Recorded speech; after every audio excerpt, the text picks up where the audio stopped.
Have you ever gotten mad over something that seemed silly in hindsight? How long did that grudge last? Did it span decades? We all get steamed over minor things from time to time, but the people in this video never learned to let stuff go and took one tiny insult like a shot to the heart, and not the fun Bon Jovi kind. So, today we're choosing sides in some of the pettiest feuds in history. But before we get started, be sure to subscribe to the Weird History channel. After that, leave a comment and let us know what other squabbles you would like to hear about. Okay, get ready for more passive aggression than your last family holiday. Queen Victoria's love for her husband, Prince Albert, is legendary.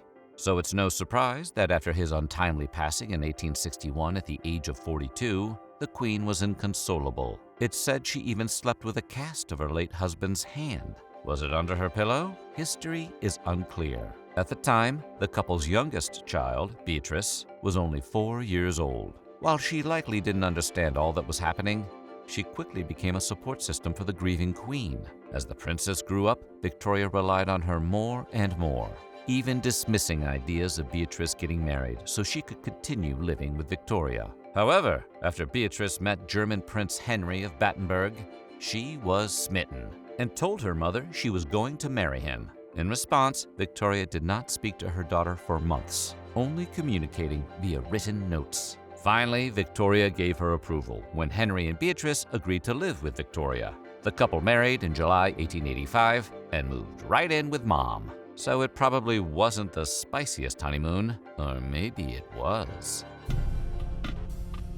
Mark Twain liked to make his opinions known on pretty much every subject under the sun, but he was particularly obsessed with the U.S. Postal Service, which was a constant target of his rage. And it wasn't like Twain just wrote one bad Yelp review of a post office. He spent decades chewing out the Postal Service for everything from being too expensive to enacting annoying new regulations requiring senders to list a street and state rather than merely an address and city. The absolute gall. Twain also harbored what can only be described as a personal vendetta against specific postal workers, even mocking their responses when they sent him letters trying to explain the new regulations. In an ironic twist, the U.S. Postal Service came out with a commemorative postage stamp of Mark Twain in 2011 in honor of his contributions to American literature, and we're sure he would have had opinions about that too. Mexico was a chaotic place in the mid-1800s, as it found its footing after separating from Spain. It had roughly 20 different presidents in just as many years, and with each change of power, passionate supporters of the winners and losers would fight each other in the street. Mexican bystanders got caught up in the fight, and much of their property was destroyed, including the pastry shop of Monsieur Romantel, a French citizen, which you may have guessed by his name. He asked for reparations from the Mexican government, but his request was essentially shrugged off. So Romantel asked to speak to the manager and went straight to King Louis Philippe of France. The king sent Baron Antoine Louis Defaudy to Mexico with a military ship to demand payment for Romantel and other French subjects who lost property or goods. The new Mexican president refused, and an actual conflict known as the Pastry War broke out between Mexico and France. Maybe they should have just paid for that guy's shop. There was a fair amount of paranoia swirling through Germany in the 1940s, but Rudolf Rudi Dassler took it to another level. While serving in the German military, he became obsessed with the idea that his brother, Adolf Adi Dassler, was working to oust him from their shoe company, Gebruder Dassler Schuhfabrik, or the Dassler Brothers Shoe Factory. It was sort of like Succession, except these guys were slightly worse. Slightly. Rudy was so worried about his brother's potential scheming that he went AWOL in an attempt to check in on the business. This would be a risky thing to do no matter which military you were in, but it was especially dangerous as a Nazi soldier. After World War II, the Dasslers really turned against each other, each trying to make the other look more pro-Nazi. Although both had been members of the party when it was in power, it was a real-life Spider-Man meme.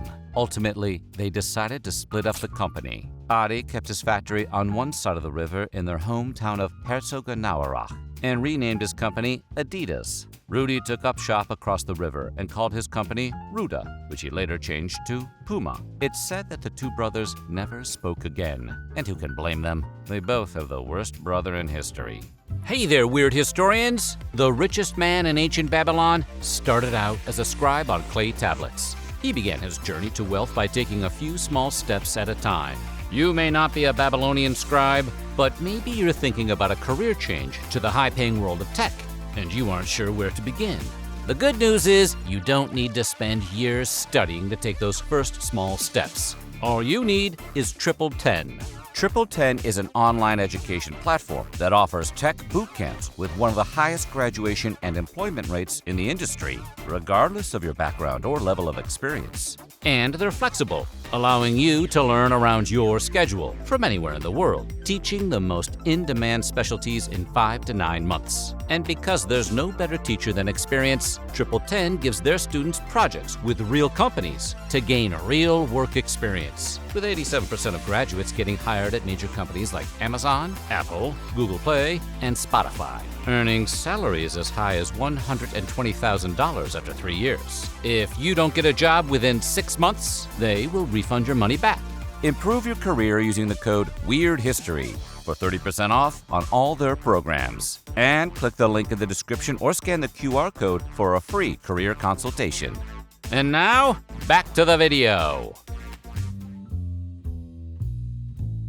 It could be argued that no two actresses liked each other less than Bette Davis and Joan Crawford. Their feud apparently started in 1933, when Davis had her first starring role in a movie. Warner Brothers had a whole publicity campaign slated for the film, titled Ex-Lady. Unfortunately for them, the campaign was set to begin on the same day Crawford's divorce from Douglas Fairbanks Jr. went public. This was huge news for the tabloids, and Davis's film was relegated to a tiny paragraph. Spoiler, the movie did not do well. In 1935, Davis starred in Dangerous with actor Franchot Tone. She fell hard for him, yet it seems he fell for Crawford. The two soon married, and Davis later allegedly said of Crawford, "She took him from me.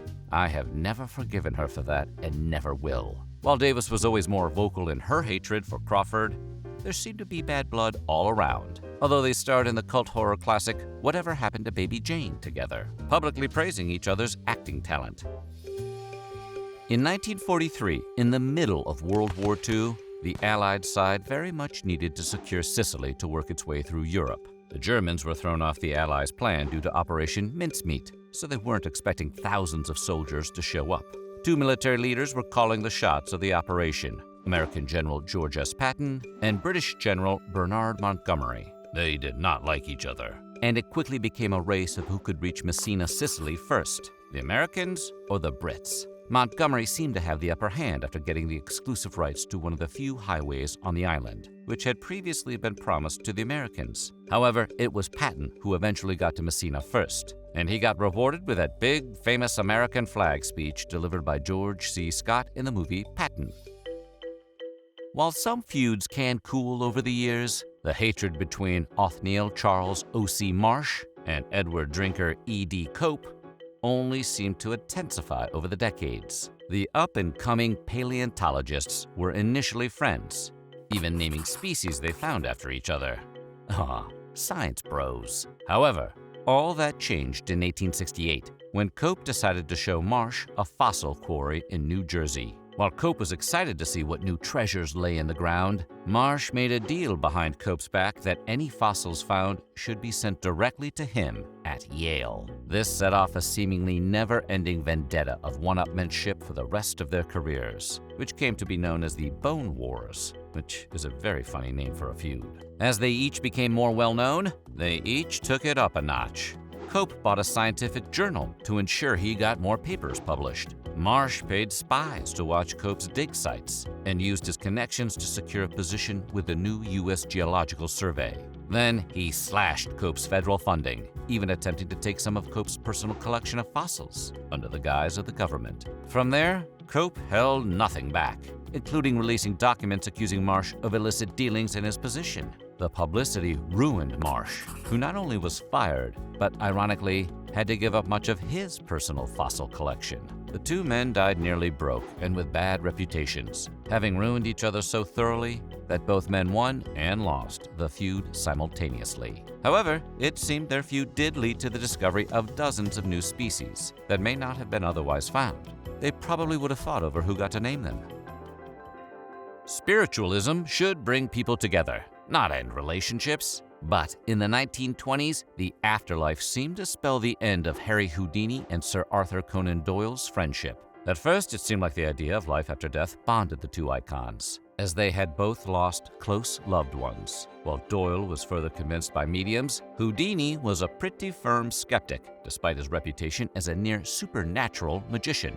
After a life on the stage, Houdini knew all the tricks that went into a good performance, and he just wasn't sold. The straw that broke the camel's back seemed to be when Doyle's wife, Jean, who claimed to be a medium, tried to channel Houdini's beloved mother. She said she was successful, and that Houdini's mother was the inspiration behind more than 15 pages of automatic writing Jean produced. However, Houdini quickly disregarded this as trickery, as the missive had perfect grammar, and his mother was terrible with grammar. The ectoplasm thickens. The friendship never recovered, and sadly, the men were said not to have resolved their animosity before Houdini passed in 1926. You'd think that would serve as definitive proof of Houdini's skepticism. After all, if ghosts were real, surely he would have visited his old friend to admit Doyle had been right all along. Unless Houdini truly was that petty.